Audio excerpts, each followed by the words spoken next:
Bienvenidos a Perspectivas. Digamos como tema de máxima importancia constante que nos informan del área de salud que seguimos sin tener casos COVID y eso ha ampliado las posibilidades de trabajo para variados sectores de comercio y servicio. Sigue la vacunación contra COVID a distintos sectores etarios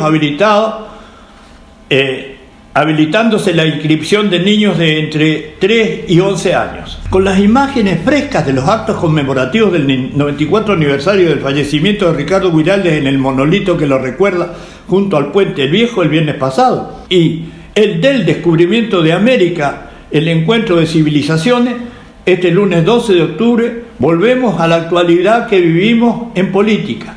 Pasaron las PASO y ya están los distintos sectores políticos en campaña para noviembre. Sobre política, que está en primer plano en nuestra edición anterior, tuvimos al contador Nicolás Marinkovic, que encabeza la lista del Frente de Todos y expuso el plan de actividad partidaria de ese sector para el 14 de noviembre. Este jueves, 14 de octubre, recordemos como suceso de importancia reciente que el ministro de Obras Públicas de la Nación, Gabriel Katopovic, inauguró el martes 5 de octubre junto al titular de Vialidad Nacional, Gustavo Arrieta, al senador Durañona y a la candidata a diputada nacional por el Frente de Todos, Victoria Tolosa Paz, 33 kilómetros de autopista sobre la Ruta Nacional 8 entre nuestra localidad y Capitán Sarmiento, obra de gran importancia zonal. Esta semana, en Perspectivas, tenemos la presencia del doctor Leonardo Perea, que encabeza la lista de Juntos por el Cambio y nos ha hecho llegar imágenes de las actividades del sector. Enfatizan con esas imágenes que se realizaron reuniones de organización y coordinación de campaña con la participación del intendente Rato y el jefe de gabinete Amadeo. Informan que el concejal Leonardo Perea, líder de la lista de Juntos, participó del lanzamiento provincial de la lista Juntos en la localidad de Tigre junto a Diego Santilli y Facundo Manes. Informan del contacto permanente que todos los sectores del partido de San Antonio de Areco, acompañando al intendente en las actividades de su agenda, destacando la inauguración del local comercial ubicado frente al Piletón, entre otras. Presentes en todas estas actividades estuvieron Nano Perea, Natacha Guaridel, Doma Domínguez y Nela Pasaglia, también Karina Lescano, Natalia Roca, Margarita Molina, entre varios integrantes del equipo de Areco. En este programa agradecemos de manera especial la presencia del párroco de la iglesia San Antonio, el padre Jorge Meneguelo, que venía ejerciendo de diácono y fue ordenado sacerdote por el obispo Monseñor Pedro María Laxagui, acompañado por 23 sacerdotes en la ceremonia que por primera vez se hace en San Antonio de Areco. El impresionante ceremonial lleno de significado se extendió de las 11 de la mañana hasta la 1 de la tarde, seguido con manifiesta emoción por una multitud de fieles y con la presencia de autoridades encabezadas por el intendente Rato y la presidenta del Consejo Deliberante, Gabriela Morro. Dicho esto, vamos adelante con el programa. Estoy con el número 1 de la lista de Juntos. Un gusto, muchas gracias. No, el gusto es mío, Armando, como siempre, un placer y gracias por la invitación. Bueno, ya vamos rumbo al 14 de noviembre. Así es. Hemos pasado hoy y nos hemos visto juntos en el Día de la Diversidad Cultural. Ajá. Sí. Unas lindas palabras, la de la directora, el intendente, sí. Por supuesto, lo hizo como siempre, ¿no? Como siempre, correctamente bien, con precisión. Pero las palabras de la directora, me gustó, tal vez se esté usando en ámbitos más amplios, pero lo de arcoíris de la diversidad cultural, es un arcoíris de la mezcla de las razas que han quedado ahora palpitando en el mundo en que vivimos. Sí, un acto breve, sencillo, pero no por eso menos importante y sobre todo por celebrar la fecha. Y sí, coincido con vos en el discurso de la directora de la escuela y por supuesto que también felicitar a los chicos que les tocó portar las banderas, ¿no? La argentina y la bonaerense. Así que una linda mañana en el acto. Bueno, están trabajando intensamente para mantener la performance o mejorar. Sí, nosotros, bueno, se hizo un poco, se hace largo este calendario, ¿no? Con pasos y generales. Sí. Por supuesto que también respetamos y aprovechamos el impasse que hay entre pasadas las pasos y ahora el inicio, de alguna manera, nuevamente del ritmo ya más de campaña, porque entendemos que también el vecino o el votante o la población en general también necesita un descanso nuestro. De estar en sus cosas. Estamos pasando una realidad muy compleja que hay que respetarla y hay que ponerle el hombro. Que no les insistan tanto. Claro, y por supuesto también en ese sentido respetar ese descanso que necesita también el vecino. Eso no quita que nosotros no dejemos de trabajar, porque además también tenemos nuestras responsabilidades como concejales, la gestión por supuesto que también, que nunca se abandonó, se dividió bien el trabajo entre lo que es la lista y lo que es la gestión, no se mezcla en lo electoral. En eso el intendente mantiene su agenda, los funcionarios su agenda y nosotros nuestra agenda de concejales, pero también una parte dedicada a este contacto que es fundamental con el vecino, donde en este momento o en estos días que lo retomamos con la misma fuerza y el mismo entusiasmo que lo hicimos antes de las PASO, no nos confiamos, les agradecemos el espaldarazo, el apoyo que recibimos en septiembre, pero eso no quiere decir que ahora no haya que trabajar y que ya está todo dicho, sino todo lo contrario.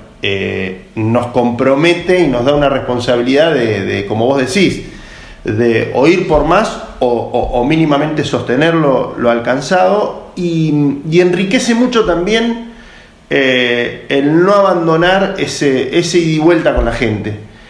Nosotros terminamos de alguna manera escuchando y recepcionando por las cosas que quizás tenemos que sostener y mantener el rumbo, y por qué no algunas cosas que hay que modificar o que faltan. Yo cuento siempre en estos días de sensaciones de lo que fueron las pasos y demás, que el domingo que ganamos allá en septiembre, que ya pasó un poco, pero parece mucho, por supuesto que fue de alegría, el lunes también, pero ya el martes el vecino te dice: mirá que tengo acá la calle que le falta esto, o claro, fui a tal lugar, y yo, eso toda la lista, ¿no? Lo agradecemos porque también te baja de la realidad, porque la elección en sí no soluciona nada. Fíjate vos que vos estás mencionando a los vecinos, y entre las muchas cosas que los vecinos tienen presente, mencionaste una que es constante: tengo acá la calle. Hay todavía mucho por hacer. Hay muchísimo por hacer. Hay muchísimo por hacer. También creo que hay un efecto positivo en el reclamo, que cuando ven que hay respuestas y ven que se están haciendo reparaciones y mantenimientos de calles, se exige más, porque el vecino de tal lugar dice: ¿cuándo me toca a mí? El de tal calle, o quizás se hizo en algún lugar y no quedó bien, hay que pasar de nuevo. Bueno, cuando vienen las lluvias se pone eso mucho más claro, porque hay calles que se convierten barriales terribles. Y bueno, y ahí está, por suerte está la máquina que ayuda a hacer cordón cuneta. También ¿no? Eso que es una innovación que estuvo muy acertado también se capitaliza el municipio y se mejora en las herramientas. Eso también es un impedimento a veces para no poder avanzar, claro. O por ahí se rompen, hay una coordinación importante en eso, y nosotros de alguna manera, no te digo que nos lo propusimos cuando arrancó la campaña, pero terminamos muchas veces también siendo receptores de esas exigencias, las canalizamos, lo tenemos organizado, las canalizamos al jefe de gabinete para no desordenar el gabinete en sí, y a través del jefe de gabinete se distribuye lo que nosotros recogemos en la calle, porque también nos puede pasar que yo por ahí estoy en algún barrio o con algún vecino o en algún comercio o algo, y por ahí otro candidato después también,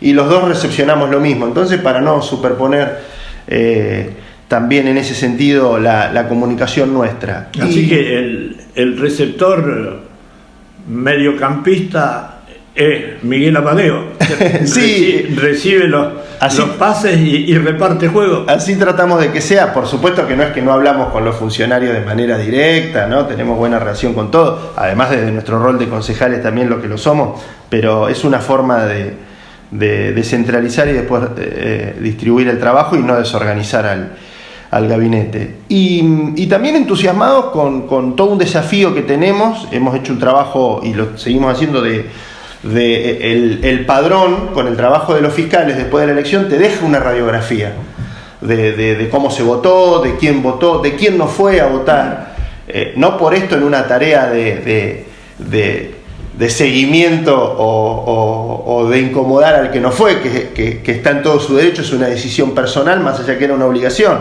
pero muchas veces surge que es alguien conocido y se le puede preguntar por qué no fue. Trabajar también. No te olvides que fue un contexto de pandemia y también un contexto de cierta apatía. Entonces hay que trabajar todo eso para que por lo menos tratar de fomentar la participación. Después, si por supuesto tenemos la suerte que recepcione nuestra propuesta, nuestra idea, nuestra lista, bueno, mucho mejor, pero desde el primer lugar seguir también trabajando la participación en algo que es fundamental en democracia, que es esa oportunidad que nos da cada elección de marcar rumbos, de corregirlos, de por qué no marcar descontentos o apoyos, y como te decía recién, también nosotros saber que no es que se soluciona algo al otro día de la elección, después viene el compromiso mayor, que es hacer las cosas bien, ¿no? Hay una expresión generalizada, bueno, tal vez mundial, ¿no?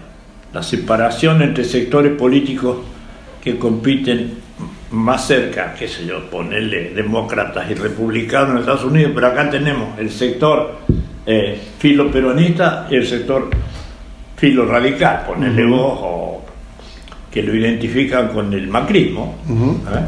Y por ejemplo hoy, en los actos, cuando hay actos, no está el otro sector, actos que podrían admitir presencia conjunta, ¿no? El recuerdo del descubrimiento de América, o como se llama ahora, el Día de la Diversidad Cultural. Yo le digo el descubrimiento de América, que no es decir el Día de la Raza, ¿no? Cristóbal Colón y toda su épica hazaña, ¿no? Sí. Sí, coincido en eso, por supuesto. Un acto de un sector no va el otro. Nosotros tenemos que, porque además vos fíjate que nos toca el turno de la gestión, ¿no? Pero no es que es un acto nuestro, es un acto del pueblo, es un acto de la sociedad. Muchas cosas que se dan en el marco de la gestión no tienen que ver con nosotros. Nosotros acompañamos, por supuesto, muy cercanos a toda la agenda o el trabajo del intendente, y también llamamos a respaldar la gestión sin creernos que es perfecta o que nosotros somos perfectos, mucho menos porque hayamos ganado las PASO, todo lo contrario. En ese sentido, los puntos en común son las cosas que son del municipio o son de la comunidad. A veces creo que lamentablemente se extralimita en la polarización o en la grieta y nos desencontramos en esos lugares que deberían ser comunes, como también en lo que pueden ser coincidencias que le den beneficio al pueblo. Eso no hay que dejar de trabajarlo nunca, porque obviamente tiene que ver con mejorarle la vida a las personas y poder vivir mejor en Areco. Nosotros siempre decimos que muchas veces iniciativas nuestras que puedan canalizarse aún con nuestra mayoría en el Consejo siempre van a tener mucha más fuerza si se logran por unanimidad. Bueno, a veces se puede, se logra, y otras veces no, y a veces hay desencuentros que ocurren, son parte de la política, pero si vos le preguntás al vecino o a la gente que por ahí está no tan metida en el microclima nuestro, lo que prefiere es ver políticos que estén más de acuerdo y no tan desencontrados o tan distantes, ¿no? Eso hay que trabajarlo y bueno, yo soy un promotor de eso. A veces se logra y otras veces no. Bueno, hay presencia política, llamémosle así. Cuando digo presencia política estoy queriendo decir los sectores, todos, en todos los lugares del partido, ¿no? Bague, Villalía, Dugan.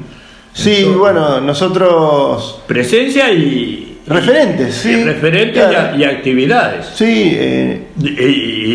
Y adelantos. No, primero que es un reconocimiento a todos los vecinos de esos lugares que son las localidades nuestras, que son parte de Areco, ¿no? No es que son aparte, son parte. Y nosotros desde nuestro equipo de trabajo tenemos nuestros referentes que nos marcan de la mejor manera posible, por ser de ahí y vivir ahí, las necesidades que pueda haber. Y trabajamos mucho en ese sentido también. Trabajamos mucho sobre Dugan, trabajamos mucho sobre Villalía, sobre Bagues también, sobre las zonas rurales. Y bueno, es también parte de la organización nuestra y de la distribución de trabajo nuestro, porque también ahí surgen demandas diferentes o muchas veces iguales a lo que podría ser las de la zona urbana o la de los barrios, y bueno, es donde también no hay que dejar de tener presencia, todo lo contrario. Sí, qué sé yo, adelantos en materia de facilidades bancarias abiertas. Sí, hay los servicios de los cajeros y de los medios de pago, es una forma, y también el trabajo importante, que esto no se me tiene que escapar, de los centros de salud o los CAPS o los CAPS o las salas de atención que tienen, el trabajo importante que hacen ahí sus integrantes, en este caso el personal de salud, los delegados, ¿no? Que son como los ojos del intendente en esos lugares, Rodrigo Fernández en Dugan, Mauricio de Meli en Villalía. Fíjate que incluso más allá de esto que te cuento, donde se podría descansar en ellos, hay reuniones, te diría casi periódicas o del intendente o del jefe de gabinete o de algún funcionario por alguna demanda puntual, o en Villalía o en Dugan, recientemente se hicieron, y nosotros también desde nuestro trabajo político como espacio también hacemos la parte territorial en esos lugares. Es fundamental. Cuando vienen para inauguraciones de adelantos, por ejemplo en ruta, funcionarios de la provincia, el propio Catopodis, que no se ve tanta unidad, digamos, de multisectorial, sino que ahí se marca más la presencia de un sector, por ejemplo, provincia, nación, provincia, y la presencia, por ejemplo, del senador Durañona y demás. Sí. Bueno, casualmente Catopodis es uno de los funcionarios de los ministros con esto también de charlas con el intendente y demás, con mayor apertura institucional, digamos. Ha tenido mucha presencia sobre Areco, ha venido incluso a obras que para nosotros son fundamentales, como algún asfaltado de alguna calle, pero que para un ministro de la Nación quizás podría no ser tan relevante como para justificar su visita, y sin embargo ha venido. La verdad que en este caso, cuando fue lo de... Eso hay que rescatarlo, que también tiene que ver con la dinámica que le da el intendente, ¿no? El intendente no politiza la discusión con la provincia o con la nación, sino que mantiene una línea institucional que sabe que es importante desde su responsabilidad para Areco, ¿no? Y para el vínculo de intendente, gobernador y presidente o ministro. Pero en el caso del otro día, la inauguración de la ruta, no estuvo la invitación institucional a nosotros. Ajá. Por supuesto que nosotros supimos del evento, no con precisión, primero a una hora, después se dijo otra, primero en un puente, después en otro. Entonces, sabemos que fueron vecinos que vienen militando la causa de la autopista hace mucho, de de Pergamino hasta Pilar. Pero nosotros, en el caso de ser funcionarios, al no haber tenido la invitación formal, de alguna manera te limitan la participación y en estar. Si no fuiste invitado...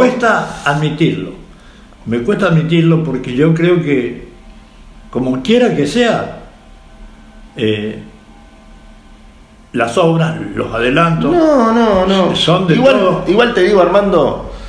La no presencia marca ahí, bueno, la competencia política existe mundial e histórica, ¿no? Más importante que las fotos es que se continúe la obra, que se inaugure. Eso significa menos muerte, mayor comunicación e interconexión entre los pueblos y las ciudades y todo lo que eso significa. Así que, en ese sentido, por supuesto que entiendo el análisis político de estar o no estar, o por qué se invitó o no, o la discusión que se genera en torno a eso. Lo más importante es que siga la autopista terminándose los tramos, que el pueblo, más allá de que la inaugure quien la inaugure. Que la comuna siga adelantando en todas las cosas que haga falta mejorar. Exactamente, independientemente de quién corta la cinta, o quién está en la foto, o a quién invitaron o no. De hecho, nosotros tocamos el tema si nos lo preguntan, pero no es algo que le demos relevancia. Pero si vos me preguntás, por supuesto que hubiese sido mejor que estemos todos ahí, claro que sí. Y cuando fue al revés, institucionalmente no se dejaba fuera ningún intendente, ni mucho menos a ningún funcionario de cada zona dentro del corredor, sean del color político que sean, porque eso es una cuestión pública y no es propiedad de nadie, son obras del Estado. Y ya estamos con el 14 de noviembre, un mes, porque hoy es 12. Y estamos a un mes. Ahora, por supuesto que bueno, de alguna manera este encuentro con vos marca un poco eso, ¿no? De que retomamos un poco más, como decíamos al principio, el ritmo de la campaña. Entendemos que fue importante la etapa anterior también para darnos a conocer. Posiblemente ahora, a medida que vayan corriendo los días, trabajaremos más sobre ideas, sobre propuestas concretas, independientemente que algunas ya las hacemos saber o están en discusión o están en debate.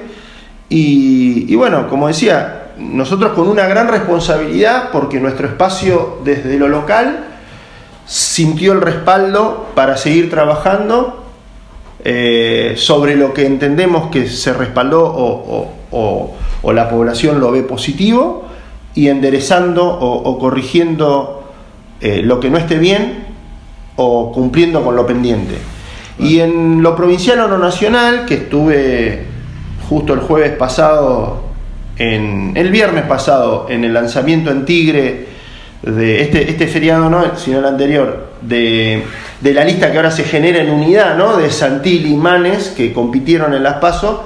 También hay una oportunidad histórica de que se renovó la esperanza en nuestro espacio, en lo nacional o en lo provincial, y entendemos que es por un pedido de rumbo del país o de la provincia que es importante tomarlo y no desaprovecharlo. Así que en ese sentido también es una elección muy importante, más allá de Areco, para lo provincial y lo nacional, ¿no? Que dos figuras que representan distintas formas de apelar al voto de la población, Manes y Santilli. Sí, entendemos que puede ser enriquecedor el complemento con sus improntas distintas que las van a sostener, ¿no? Quizás Santilli mostrándose más como un referente más de gestión, ¿no? La mano derecha de Rodríguez Larreta en la ciudad, y Manes como una persona con un prestigio en su disciplina que viene a la política. Es una especie de Favaloro. Sí, no te digo, porque sí, ojo con Favaloro. No, se toca la por figura. Supuesto, pero bueno, ha tomado relevancia desde su condición de científico, su trabajo científico desde la neurociencia, y bueno, también siempre muy aplicada y muy comprometida con el país y con la realidad, porque siempre lo relaciona con la posibilidad de que las personas estén mejor, y estando mejor las personas que nutran y ayuden al crecimiento del país. Sus libros, sus conferencias hablan un poco de eso. Y logró involucrarse partidariamente, por tener una procedencia radical, con equipos políticos del radicalismo, y ahí es como que de alguna manera ingresa también con su hermano como convencional nacional en el comité de provincia a la política, y entendemos que bueno, se hizo un trabajo que sorprendió para bien, y hizo una elección muy importante para lo difícil que es el territorio de la provincia de Buenos Aires, sobre todo con una performance electoral muy importante en los distritos del interior, ¿no? Lo de Santilli fue más sobre los distritos cabecera. Y bueno, están dadas todas las condiciones para que se pueda representar de la mejor manera posible en una... No nos olvidemos que no se elige acá gobernador, presidente o intendente, se eligen concejales, diputados, senadores. Bueno, es una buena oportunidad para que aquel que no está viendo bien el rumbo del país o de la provincia se sienta representado en nuestro espacio, en este caso con estas dos figuras, ¿no? Y en lo local, bueno, en lo que tiene que ver con nosotros, con una lista que va más allá de los que por ahí tenemos un rol de encabezar o de venir ya más con un recorrido, sino que tenemos y hacemos gala de eso porque es una representación del vecino. Tenemos peluquero, empleado de la cooperativa de luz, maestras, directoras de escuelas, profesora universitaria. Tenemos una amplitud en nuestra lista, que gente que trabaja en la iglesia, hemos venido con Laura Fragosa acá a tu programa, que nos ayuda a una mayor empatía con lo que entendemos tenemos que trabajar nosotros desde la política. Así que están dadas las condiciones para que podamos tener una muy buena elección en noviembre, si Dios quiere. Muchas gracias, Nano. No, Armando, gracias a vos y a disposición. Ya has dicho por qué piensan ustedes que merecen apoyo. Muchas gracias. Gracias a Dios lo tengo al padre Jorge. Gracias, Armando. Recientemente, hace día, sí, ordenado sacerdote después de haber sido por un buen tiempo diácono. Sí, yo me ordené diácono el 27 de noviembre del año pasado. También postergado con la pandemia, esperando fecha y demás. Pero bueno, llegó el día, después ni bien se pudo hacer ya las primeras ordenaciones, estaba todo como suspendido por ese tema, se hicieron en Maquinista Sabio, en Escobar. Había un colegio que tiene un predio muy grande, un salón cerrado muy grande, y ahí bueno, ya se pudieron hacer las primeras ordenaciones y se ordenaron 2 diáconos. Los 3 tipos de grados. Había un sacerdote, Martín Evangelista, el año pasado, el 27 de noviembre, día de la medalla milagrosa, y 2 diáconos, uno transitorio, que era yo, para sacerdocio, y un diácono permanente, casado, abuelo de varios nietos, diácono permanente, Jorge Clavijo. Jorge Meneghelo. Yo soy Jorge Meneghelo. Meneghelo, sí. Es un apellido de origen italiano. Italiano, sí. Del norte, sí. ¿Del norte de Italia? Del norte de Italia. ¿Qué significa eso? ¿Cerca del río Po? No. Bastante al norte, cerca de Austria. Cerca de la frontera, claro. Por ahí. Eran mis abuelos paternos, ¿no? ¿Milán está lejos? Y sí, no es tan cerquita de ahí.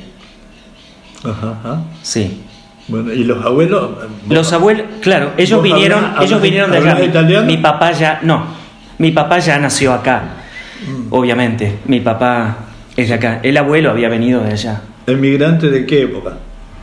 Y ellos vinieron a principios del siglo XX. Sí, igual que mi abuela materna, que también vino a principios 1912, por allí, más o menos. Creo que llegó en el 12. No lejos del centenario. No lejos del centenario, y sí, ella había nacido, mi abuela, en 1900, y no lejos del centenario llegó acá. ¿Y dónde se afincaron cuando llegaron? Ellos, los paternos en Rosario, Santa Fe, el sur de Santa Fe, la mayoría. Pues venían otros también, pero básicamente en Rosario. Y venían y mi papá fue de ahí. ¿De qué pueblo? ¿De qué pueblo de Italia? De la región de montaña, de campo del Piamonte. Piamonte. El Piamonte, por allá, sí. ¿Eso es? Después se trasladaron a otros lados y estuvieron mucho más cerca ya de la frontera del norte, pero el origen es la familia es del Piamonte. ¿Vos llegaste a convivir con tus abuelos? No tuve la suerte, porque mi padre se casó grande ya, y yo los perdí siendo yo muy joven. Mi papá era viudo, con 2 hijos, grandes ya también. ¿Existen tus hermanas? Uno murió y el otro vive, sí, está en el sur. Pero sí, mi papá se casó ya viudo, con 2 hijos, tenía ya unos 50 cuando se casó, por segundas nupcias, con mi madre, y mi madre también ya era una chica grande, de 38 años. ¡Ay, grande! Bueno, pero digo, no se casó a los 20 ni a los 25, era ya de 38, 39, entonces yo soy hijo de segundo matrimonio, de padres grandes. Entonces, bueno, él murió. Así que tenés una numerosa familia. Sí, mucho más. Y en Salta está todo el resto de la familia, de mi mamá. Ella es oriunda de allá. Mi mamá era salteña. Y bueno, y todo el resto de la familia está toda en Salta. El 80% de la familia está en Salta. Algunos en Campana, algunos en San Isidro, algunos en Trenquelauquen, pero la mayoría está en Salta. ¿Eran de ir a misa los domingos?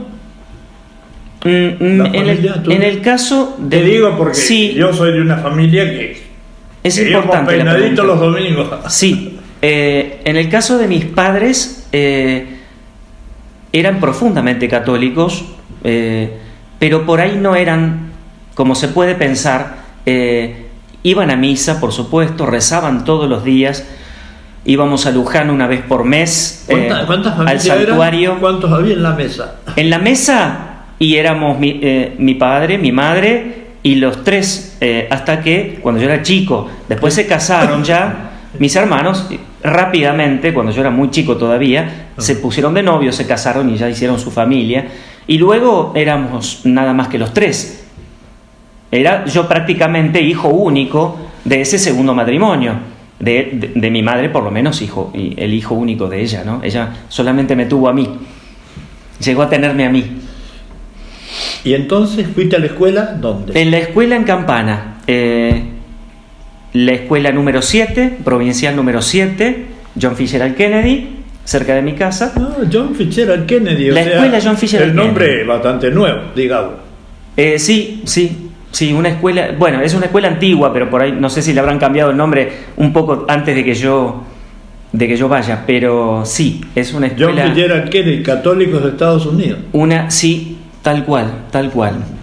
Una escuela colonial como esta, tipo chorizo, con el patio y el aljibe en el centro, que estaba a 2 cuadras de mi casa. Kennedy, de escuela John Fitzgerald. Asesinado. Exacto. ¿Sí? Y su hermano su hermano Robert también.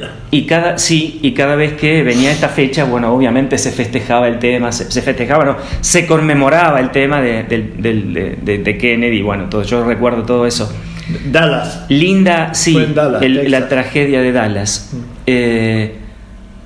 Sí, después, bueno, la secundaria, en la única secundaria, en esa época, estamos hablando de los años 80, fines de los 70, 77, 78, que empecé la secundaria, bueno, ya era la escuela normal, de Campana, la Escuela Nacional, una escuela muy grande que es la única que había. En esa época no existían los colegios privados todavía, que después pulularon. Había muchos colegios privados, pero en esa época no había. En Campana había un secundario grande que era la Escuela Nacional Dr. Eduardo Costa. Y la técnica. O sea, si vos querías ser abogado o médico o algo, ibas a ir a la normal, al famoso normal Eduardo Costa. Y después estaba la técnica, ese fue mi caso. Sí. Después estaba la Escuela Técnica Luciano Reyes para los que querían ir a industria o ingeniería o algo de eso. Entonces iban a la famosa Escuela Técnica y allí salían técnico electromecánico. Bueno, esas eran las dos vertientes, ¿no? O te vas a la industria, a la ingeniería y demás, que en Campana es todo así, o es todo netamente industrial. Allá lo agropecuario, lo de campo prácticamente no existe. Hay una parte en Cardales por ahí, pero es muy poquito. Es todo industria. Allá está la destilería ESO, gigantesca. Está Siderca, la siderúrgica más grande de Sudamérica, sí. Que es una ciudad, es mucho más grande que Areco en cuanto a extensión y demás. Bueno, son empresas muy grandes que tienen 6.000, 7.000 operarios. ¿Campana es arzobispado? Campana es... no, es obispado. Obispado. Zárate Campana. Zárate Campana. Sí, Zárate Campana abarca desde Varadero hasta Pilar, y desde Areco, que somos la frontera hacia el oeste, desde Areco hasta las islas cerca de Entre Ríos, todo el departamento de islas. Es muy grande. Ese es el obispo, Pedro María Laxague. Claro. Sí, que hace un... Que está la sede... lo tenemos hace años, a Laxague. Hace años, sí. El obispo Pedro está en Campana, la sede del obispado está en Campana, en el centro, frente a la catedral. Y ese es el obispo de lo que se llama Diócesis de Zárate Campana. Yo me he interesado porque, claro, soy de un ambiente de familia católica, como decía entonces. He conocido muchos sacerdotes y también obispos. El cardenal que recuerdo es de hace tiempo, chileno. José María Caro se llama. De manera que mi abuela era muy católica, de rosario todos los días, ¿no? No se usa más tanto el rosario. No, sí. Sí. La gente practicante y de los grupos y de los movimientos, sí. El rosario. Acabamos de pasar hace poquito la fecha del rosario, el 7 de octubre, la famosa batalla de Lepanto, sí. Que por eso se difundió. El manco de Lepanto. El Cervantes.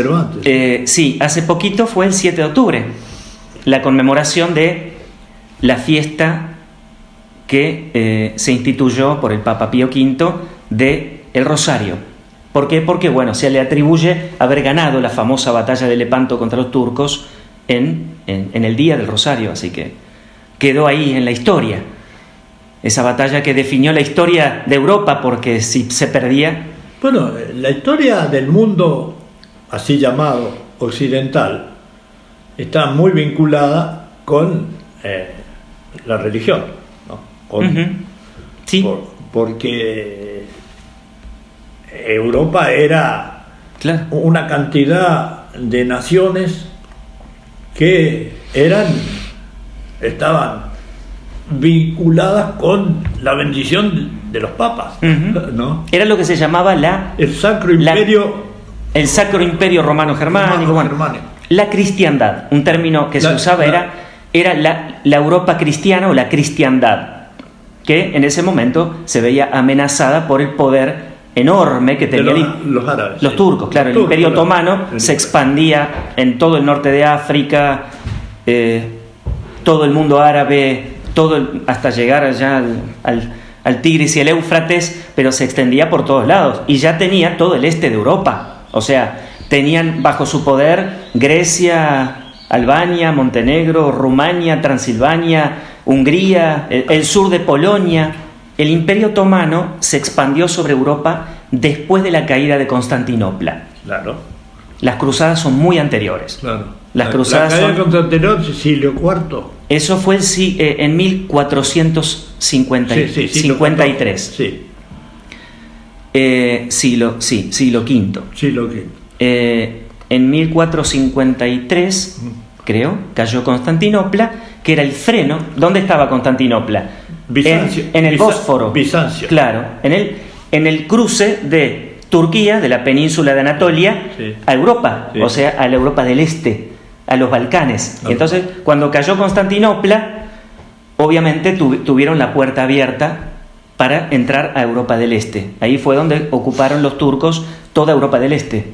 Llegaron hasta las puertas de Viena, en Austria, en el corazón de Europa, el primero y segundo sitio de Viena. O sea, la amenaza era muy grande. ¿Estamos hablando de qué años? Y 1500, 1600... Claro, porque los reyes católicos, Fernando de Aragón e Isabel de Castilla, Ujú.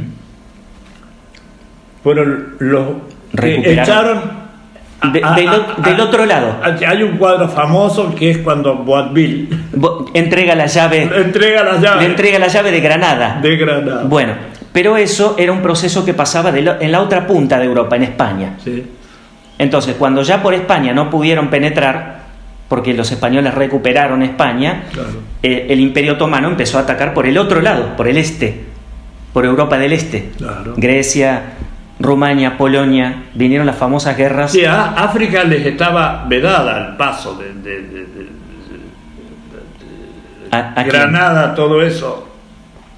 ¿Vedada a quién? ¿A los turcos o a los turcos, cristianos? a los turcos. Por ese lado no podían. No, sí, sí, podían, porque tenían todo el norte de África. Todo el norte de ¿Y África. cómo esta entrega de las llaves, en qué momento es? Eso Cuando fue famoso. casi paralelo al descubrimiento de América. Claro, En 1492. En 1491 Claro, fue el cuadro famoso. por allí, sí, muy cerquita. Estaba tratando de acordar. Fue casi simultáneo. ¿De quién era? No sé si... Porque Velázquez era de la misma época. Bueno, allí con el descubrimiento de América estuvo la caída de Granada. Entonces, con los mismos reyes católicos. Ahí ya desapareció por completo la amenaza de la invasión que había durado 800 años. 8 siglos de permanencia de los moros en España. Como para que no haya... Y no pasaron a Francia. Como para que España no tenga cultura mezclada. Por ¿no? supuesto Porque que sí. Nuestro idioma está lleno de palabras árabes. Y claro, almuerzo. La arquitectura también. El almuerzo. Almorzar. Almorzar, pero miles de palabras Sí, tenemos. Miles de palabras. Y de usos, y de conceptos, y de temas de arquitectura, y de música. Todo lo que nos viene de España viene mezclado con lo árabe. Porque estuvieron allí mucho tiempo. Y hay como una simbiosis, una mezcla muy Sí. grande. No religiosa, pero sí las costumbres y demás. Sí, y bueno, la arquitectura es tremendo, ¿sí? España tiene montones de lugares. Claro, que parece que estás en un país árabe. En un país árabe. Sí, Claro. tratando Y que se conservan. Estaba tratando de acordarme de ese que lo vemos con unas puentes. La Alhambra. La Alhambra. La Alhambra, claro, sí. Bueno, Con los ¿cómo leones y todo. me entusiasmé con tu presencia que No. me trae. Yo tengo mucho de estas cosas aprendidas por gusto, más bien cerca del tema de la pintura, del arte, desde ahí. Claro. Pero la historia siempre Claro. ¿cómo no fascinarle a uno la historia? Y tu presencia en Areco es historia nuestra actual. Un poquito se dio esta hermosa noticia de que era la primera ordenación presbiteral de un presbítero. Sí hubo de diáconos, pero la primera ordenación de presbíteros en esta parroquia, así que en este templo, en tantos años de fundación. Pero bueno, ¿Y cuándo fue una alegría para todos. el Espíritu Santo, cuándo te tocó? ¿Cuándo ¿Desde fue chico? el llamado? Sí. No, mira, si bien soy vengo de una familia católica y tuve todos mis sacramentos y demás. Después me fui a la universidad a estudiar. A la UBA. A la UBA, sí, a la Facultad de Derecho. Y no era de los más practicantes en aquel tiempo. Siempre fui católico, siempre acudí a Dios en los momentos de necesidad, como hacemos todos, pero mi gran conversión vino un año antes de recibirme de abogado. Mi padre se enfermó, tuvo una enfermedad muy grave y fue muy difícil. Yo era muy compañero de él. Sí. ¿En qué trabajaba tu papá? Mi papá era segundo jefe de los talleres de vía y obras de Campana. Mira. ¿Viste los talleres de Campana? Sí. Esos grandes que están atrás de la estación, donde hacen todas las vías y los puentes. Bueno, allí trabajaba. Ferroviario de toda su vida. Ah, mira. Oh. Sí. Y bueno, él falleció. Yo era muy compañero y tenía, vos sabés, uno tiene 22 años, 1000 proyectos de cosas que hacer con tu viejo. Yo era muy pegado a él, y a pesar de la diferencia de edad, ¿no? Porque te dije que era hijo de padres grandes, ¿no? Pero éramos muy compañeros. Cuando él se enfermó de esta enfermedad tan delicada, tan fea. ¿Qué edad tenía él? Tenía 68. Joven todavía. Pero bueno, una enfermedad muy dura. ¿Qué pasó? Empezó este proceso de la enfermedad y terminó falleciendo un año antes de... Cuando ya me faltaba un año para terminar. Pero bueno, fue un proceso difícil, y yo creo que en ese momento... imagínate un pibe de 21, 22 años, tomar contacto con esa enfermedad, verlo todos los días, ir a buscar las drogas para el cáncer en Buenos Aires, en esos hospitales gigantes donde tenés que esperar para encontrar esas drogas horas. A veces era un salón como un aeropuerto y había gente de todo el país. Y si bien atendían rápido, excelente todos los médicos y demás, pero estar en contacto con tantos enfermos y tantas cosas, eso a los 22 años... ¿Qué hospital era ese? Te cambia la cabeza. Era el Hospital Central Ferroviario, que está en Dársena Norte, enfrente de la Casa de Moneda, en Buenos Aires. Lo habían derivado allí para las drogas, porque era un hospital de primerísimo nivel en ese momento, con médicos especializados en el tema oncológico, y bueno, tenía que ir allí con todos los estudios. Mi papá no se podía mover, tenía que hacer esas cosas. ¿Y vos qué edad tenías? Y es 21 años. Imagínate, los 21 años, estar en contacto con esa realidad, con tantos enfermos, tantas horas pasadas allí, hablando con gente enferma, con esta enfermedad de todo el país, porque había que estar 5, 6, a veces 8, 10 horas esperando esos turnos. ¿Y cuántos años fue me cambió la cabeza el proceso de enfermo? 2 años. Hasta que falleció. Sí, 1 año y medio largo, casi 2, sí. Ese era un año de ir a buscar, hacer esos... Las quimioterapias, ir a buscar esa droga que venía de Rusia, me acuerdo, que costaba una fortuna, no se podía ni que vendieras la casa, pero bueno, la obra social ferroviaria lo cubría. Claro. En esa época por lo menos era así, y bueno, y él había que ir a buscar esa droga, que era la única que se podía aplicar, que le dio una buena calidad de vida, por lo menos en cuanto al tiempo que vivió. Pero bueno, son situaciones muy difíciles, y allí... ¿Qué año fue este? Eso fue 87, 88. Cuando él falleció, bueno, yo creo que Dios utilizó fue ver, él era muy creyente, ver la manera en que afrontó la enfermedad, la valentía, la fortaleza con que lo hizo, tranquilizándonos a todo lo que estábamos alrededor. En la clínica nos decían que era el paciente perfecto, porque no molestaba, no se quejaba. Entonces, ver esa cercanía de él con Dios y de la iglesia con él al lado del enfermo.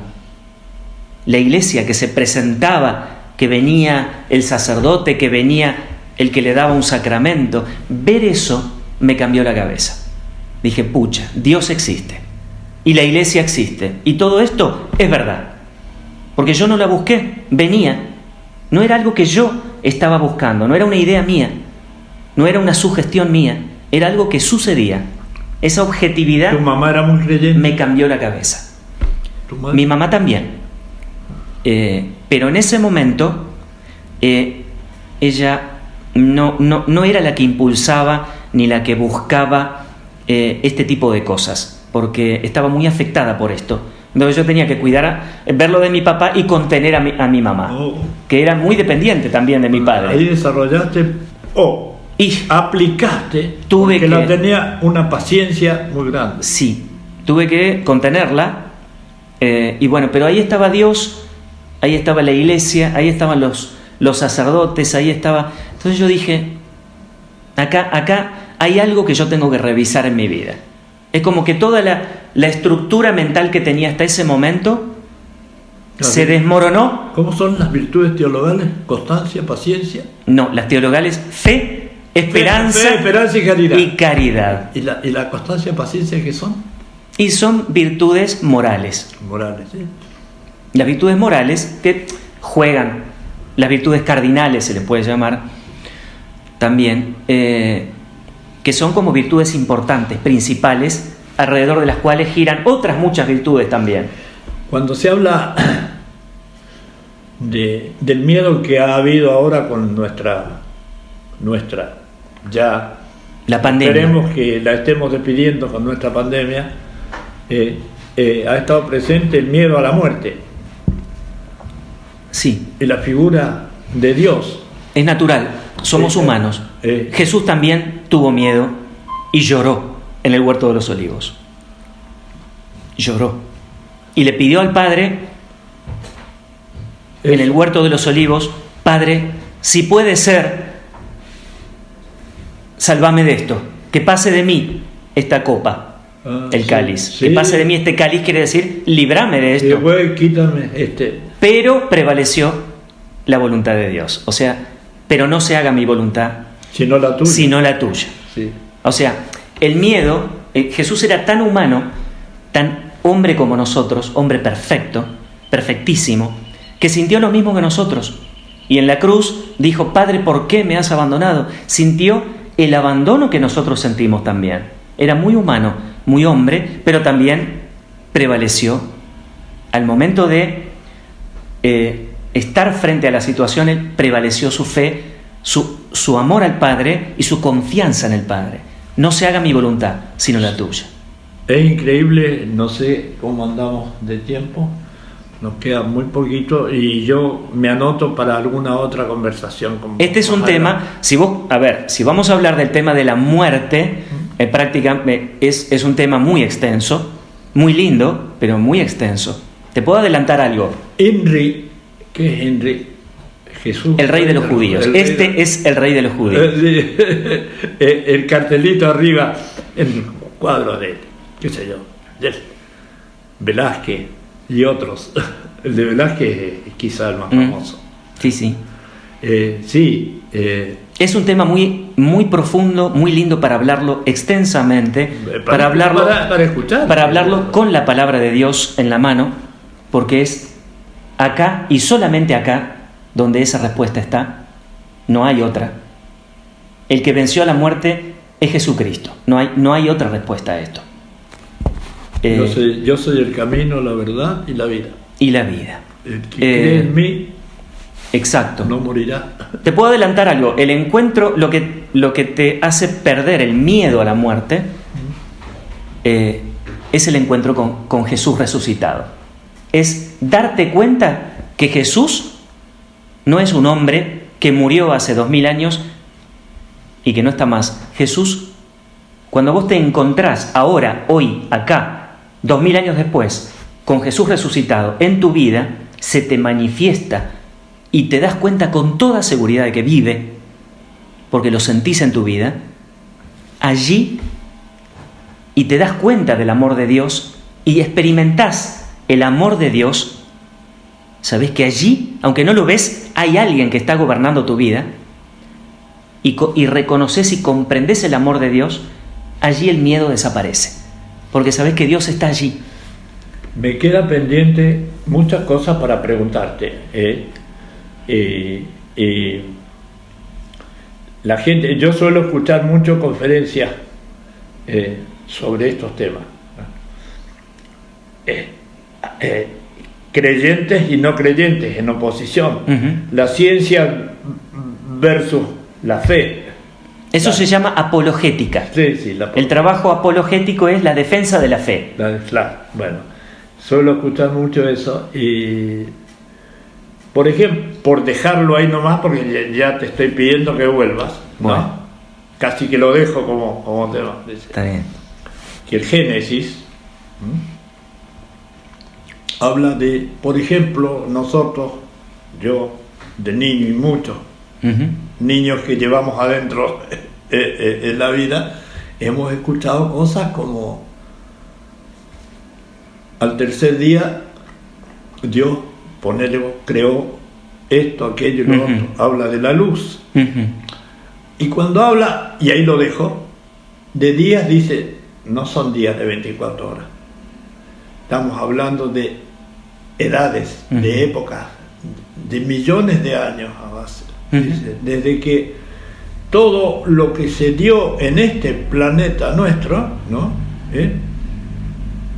Fue a las aguas y fue convirtiéndose en eso que alguna vez llegó a ser el hombre. Bueno, a ver, y yo voy a dejar una sola idea para que la mastiquemos para la próxima. Sí. Cuando el Génesis habla, porque vos dijiste este planeta. En el principio era el verbo. Sí, pero no. Cuando el Génesis, el libro de la creación, habla de la creación, no está hablando del planeta Tierra. No, vale. Está hablando del universo. Sí. Con los centenares de miles de billones de planetas y galaxias que existen. Todo lo que hay y haya y que no sabemos. Dios es el creador de todo.